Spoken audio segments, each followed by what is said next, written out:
ပိုင်း683တော်သားထိုလေးရောက်ထဲမှာအမျိုးသမီးတယောက်ကသူမစပင်ကိုချီနှောင်ထားကနားတစ်ဖက်နားလိုက်ဆံမေးကိုချထားတယ်သူမကလာချိုင်းကွေးတဲ့မျက်ခုံးကိုပိုင်ဆိုင်ထားပြီးတော့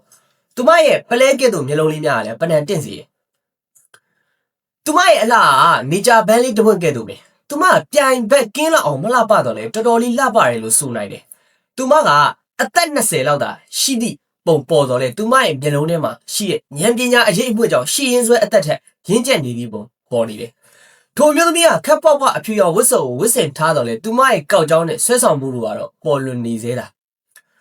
ထိုမျိုးသမီးနဲ့နိုင်ရှင်မာကအခြားအမျိုးသမီးတယောက်ကအနှဲငယ်တာမန်ဆန်နေတယ်သူမကသူ့ဆန်တွေများကိုပကုံးထက်နိုင်ချထားတာတွေ့လဲရတဲ့ခန္ဓာကိုရှိတယ်သူမကလေတိုက်လေလွတ်ပါသွားမိပုံဖြစ်နေတယ်သူမကအပြာရောင်ဝတ်စုံဝတ်ဆင်ထားခြင်းကြောင့်သူမမျက်နှာကိုပို၍ဖြူရော်နေစေတယ်တောက်ပါတော့အမျိုးသမီးနဲ့ရှင်လိုက်ပါကသူမကပိုပြီးနုနယ်ဒီပုံပေါ်နေတယ်ထိုအမျိုးသမီးနှစ်ယောက်ရဲ့ဘေးမှာအနီအောင်ဝတ်စုံတဲ့လူငယ်တယောက်ရှိတယ်သူကနူးညံ့စွာပြောလာတယ်ငါဂျူနီယာညီမနှစ်ယောက်ဒီနေရာကရေနစွန်းနိုင်ငံတိမ်ပင်လေတောင်တန်းတွေဖြစ်တယ်အတိတ်တုန်းကငါကဒီနေရာကမတော်တဆတွေ့ရှိခဲ့တာမင်းတို့ရဲ့စီနီယာအကူကကောင်းကင်ဘုံနေမျိုးကိုမသွားရောက်ရပေမဲ့ငါယုံကြည်တယ်ဒီတိမ်ကောင်းကင်ပင်လေကကောင်းကင်ဘုံနေမြေထက်တောင်တာလိုက်ဦးမယ်အကူမှုရောအကူရောဘယ်လိုထင်လဲထိုလူငယ်ကတော်တော်လေးချုံမောသူတယောက်ပဲသူ့တွေဂုံမောက်သည့်အငွေအသက်အချို့လည်းရှိနေတယ်နောက်ထပ်အနက်ရောင်ဝစ်စုံတဲ့ယောက်ျားသားတယောက်ကတော့အေးဆဆပြောလိုက်တယ်ကျင်းနှက်ဖွယ်ရပါပဲသူကထိုးထိုးပြန်ပြေးပြီးတော့စကားဆက်ပြီးတော့မဆိုတော့အနီရောင်ဝစ်စုံတဲ့လူငယ်ကပြုံးလိုက်တယ်စီနီယာအကူတူကဒီတိမ်ပင်လယ်မှာလာရောက်နေထိုင်မှာမဟုတ်တာတော့ငါယုံကြည်ပါတယ်ရစ်သက်ဖွယ်ရှင်မွဲဝဲကောင်းတဲ့အမျိုးသမီးကသူမနှုတ်ခမ်းကိုတင်းတင်းစေကပြောရင်ဆိုလာတယ်အနီရောင်ဝစ်စုံတဲ့လူငယ်ကပြုံးလိုက်ငါမင်းကိုမလိမ်ပါဘူးဂျူနီယာညီမလေးကြောင့်ငါကဒီတိမ်ပင်လေရဲ့မြေပြင်ပေါ်မှာအကွဲကြောင်တစ်ခုကိုရှာတွေ့ခဲ့တယ်ဒါကကောလာဟာကစုံနေကြတဲ့ဒီလိုင်းအတူတွေကကြောက်ရဝင်ပေါက်ဖြစ်နေမှာကိုစိုးမိပါတယ်ကြောက်လို့ခေါ်တဲ့အမျိုးသမီးကမျက်လုံးထဲမှာတန်းတောက်မှုလိုရင်ဆန္ဒတွေနဲ့ပြည့်နေတယ်သူမကစကားဆက်၍စူဟန်ပြင်လိုက်စင်ပါပဲအနဲ့အောင်ဝစ်စုံတဲ့လူငယ်ကမျက်လုံးဖွင့်လာပါအကွာဝေးတစ်ခုကိုကြည့်လိုက်ထိုလူငယ်ရဲ့မျက်လုံးကလက်ခနဲဖြစ်သွားတာ तू ကပြောလာတယ်တော်တော်ဆွဲကောင်းလို့နေမိုးစဝိုင်းအစွန်းမှာအလေးနဲ့တစ်ခုပေါ်ထွက်လာကအဖြူရောင်ဝတ်စုံတဲ့လူငယ်တယောက်ကရောက်ရှိလာ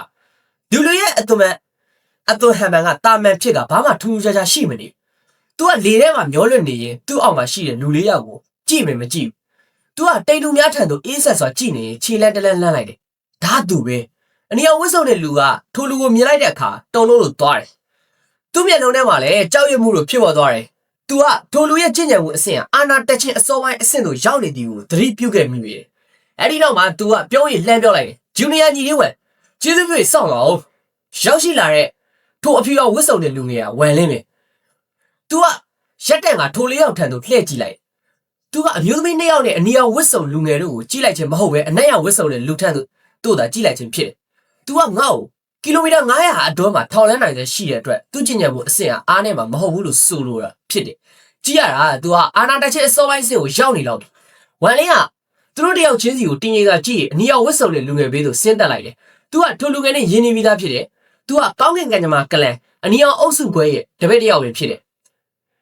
သူတို့၄ယောက်မှာအနက်ရောင်ဝတ်စုံတဲ့လူကလွဲပြီးကျန်တဲ့၃ယောက်ကစိတ်ဝိညာဉ်အသွင်ပြောင်းခြင်းအထွတ်အထိပ်အဆင့်ရှိနေကြတယ်တို့ရမှာအနီရောင်ဝတ်စုံတဲ့လူငယ်ကတော့အာနာတက်ချင်းအဆင့်သို့ခြေတဝက်ဝင်ရောက်နေပြီသူကအချိန်မရွေးအာနာတက်ချင်းအဆင့်ကိုတက်လန်းနိုင်နေပြီဖြစ်တယ်သူကအာနာတက်ချင်းအဆင့်ရဲ့တေချင်းရှင်ချင်းကံကြမ္မာစမ်းသက်ချက်ကိုကြောက်ရွံ့နေလို့သာအဆင့်မတက်ချင်းဖြစ်တယ်အနီရောင်ဝတ်စုံတဲ့လူငယ်ကပြောလိုက်တယ်ဂျူနီယာညီငါနဲ့မြေကဒူဂျန်ပါအနေနဲ့စဉ်းစားပြီးသည့်နောက်သူကဝမ်လင်းဒီသူ့နဲ့မျိုးကိုမတိကြောင်းသဘောပေါက်သွားတယ်ဝမ်လင်းကသူ့လက်နှစ်ဖက်ကိုရှက်ပြောလိုက်တယ်နှုတ်ဆက်ပါတယ်စီနီယာအကိုတူဒူဂျန်ကပြုံးပြီးတော့အနက်ရောင်ဝတ်စုံတဲ့လူထံသို့လက်ညှိုးထိုးကပြောလိုက်တယ်အကိုဝဲဒါကမင်္ဂလန်ကမူးရောကြောက်ပါသူတို့နှစ်ယောက်ကတော့လွတ်မျောတိတ်ကလန်ကကျင့်ကြံသူရောင်းရည်တွေဖြစ်ပါတယ်မူးရောကြောက်ကဝမ်လင်းကိုတေချာကြည့်ရှုပြီးတဲ့နောက်မှာလက်တီးတစ်ဖက်ကိုစုပ်ဟန်ပြုတ်ကပြောလိုက်တယ်ရောင်းရင်ဝဲငါကမင်္ဂလန်ရဲ့40မြောက်မျိုးဆက်တပည့်မူးရောကြောက်မွေးရောကြောက်ကစကားဆိုလိုက်ပြီးတဲ့နောက်မှာဒူဂျန်နဲ့အမျိုးသမီး2ယောက်တို့ဟာတုံလုံးမိသွားကြတယ်။သူတို့3ယောက်လုံးကမွေးရောကြောက်စကား9ခွန်းထပ်ပူပြောသည်မြင်ဘူးခဲ့ခြင်းမရှိဘူး။ထို့ကြောင့်ယခုသူကထိုစကားများဆိုလာတဲ့အခါသူတို့ကတုံလုံးမိသွားခြင်းပဲဖြစ်တယ်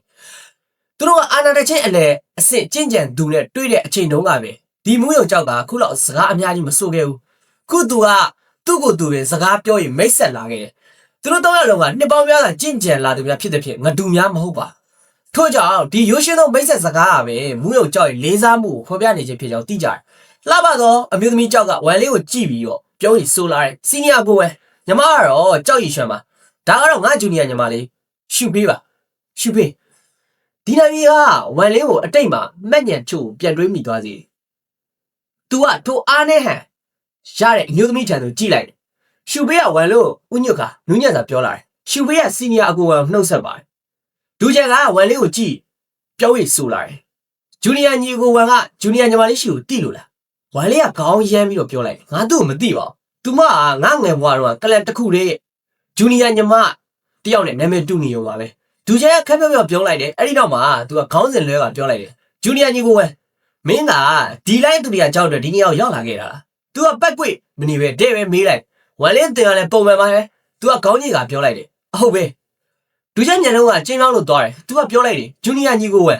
ဒီလိုက်သူတွေကကြောက်ကအန်ရီအရင်များတယ်မင်းအာနာတက်ချင်းအစောပိုင်းအစ်စ်ဖြစ်နေတော့ဒါတော်တော်လေးခက်ခဲစီလေငါတို့လေးယောက်ကလည်းအဲ့ဒီကြောက်တဲ့ကိုသွားမလို့ငါတို့နဲ့တူတူသွားရင်ရောအ ਨੇ ဆုံးတော့ငါတို့တယောက်နဲ့တယောက်အကူအညီပေးလို့ရတာပေါ့လေဝမ်လင်းကအနေနဲ့စဉ်းစားလိုက်တယ် तू ကဒီလိုက်သူတွေကကြောက်ရဲ့အန်ရီကိုတိထားခဲ့ပြီသူကဒီနေရာသို့မလာခင်ရှေ့ရောက်နှစ်စိုးပေးလို့သူ့ကိုပေးခဲ့တဲ့တလင်းကြောက်ကိုအသုံးပြုပြီးတော့ဒီကြောက်အတွင်းဘက်ကိုစစ်ဆေးကြည့်ခဲ့ပြီသူယခုလက်ရှိကျင့်ကြံမှုအဆင့်ဖြစ်မယ်ဒီကြောက်ထဲမှာအန်ရီများတဲ့တချို့နေရာများရှိနေပြီဒီလေးယောက်ထဲမှာမူးယုံကြိုးတာမပါဝင်ပါကသူကချက်ချင်းညင်းဆိုလိုက်မှာပါသို့တော့ခုတော့အခြေအနေကမတူတော့မူးယုံကြိုးဟာအာနာတချင်းအစောပိုင်းအဆင့်သာဖြစ်တော်လဲသူတည်ရှိမှု